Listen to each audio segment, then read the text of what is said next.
ကိုကုတ်ပါဒီနေ့တော့ကိုရီးယားကျုပ်လေးတွေလှုပ်ဆောင်မှာဖြစ်ပါတယ်အနံလေးနဲ့တင်ပိုက်စာစီပြီးတော့အချိန်ခဏလေးအတွင်းလှုပ်လို့ရပါတယ်ကျုပ်လေးထဲမှာထဲမဲ့အသီးရွက်လေးတွေကနေစပြင်ပါမယ်ကျက်သွန်ဒီတစ်လုံးအစိတ်သေးသေးလေးလှီးထားပါတယ်ကျက်သွန်မိတ်လေးတွေကိုလည်းခက်သေးသေးလေးပဲလှီးထားလိုက်ပါတယ်မုံလာဦးနီကိုတော့အသေးလေးတစ်လုံးသုံးထားပါတယ်သူ့ကိုလည်းအစိတ်သေးသေးလေးပဲလှီးထားပါမယ်ခွက်တစ်လုံးလေးကိုကျုပ်လေးလုံးဖောက်ထည့်ပြီးတော့အရသာအတွက်စားချက်သားမှုနဲ့ပဲငပြားရဲ့အကြီးလေးနည်းနည်းစီထည့်ထားလိုက်ပါတယ်တေချာနှောက်အောင်ခောက်ပြီးတော့ခုနကလှီးထားလေးထည့်ပြီးတော့နည်းနည်းလေးထပ်မွေပေးလိုက်ပါတယ်စကြော်ဖို့ non stick pan တွေကိုစီနည်းနည်းထည့်ပြီးတော့ကျုပ်ခပ်ပါပါလေးထည့်ကြော်ပါမယ်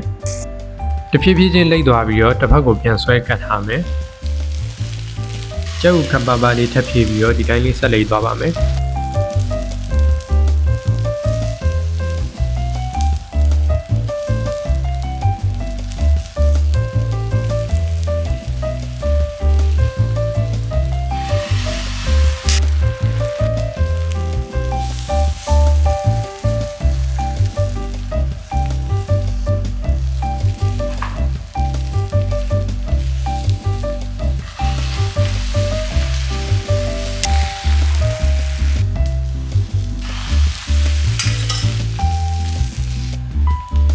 နောက်ဆုံးကြရင်တော့ဘေးသားလေးစိုနေတော့မှစီးဖြစ်သွားအောင်လို့ဘေးလေးဆောင်းပြီးတော့ခဏလေးထားပေးလိုက်မယ်။ပုံကျသွားအောင်လို့ရောင်းမလေးနဲ့ဟိုဘက်ဒီဘက်နည်းနည်းလေးဖိပေးလိုက်မယ်။ဒါဆိုရင်တော့အနံလေးမှုေးကြိုင်နေတဲ့ကိုရီးယားကျုပ်လေးရပါပြီ။ကက်ချပ်လေးရှိရင်တော့တွဲစားလို့ပို့လိုက်ပါတယ်။ကျွန်တော်ကတော့မရှိလို့မထည့်ထားပါဘူး။ကိုလိုချင်တဲ့ site အကွင်းလေးလှီးပြီးတော့စားလို့ရပါပြီ။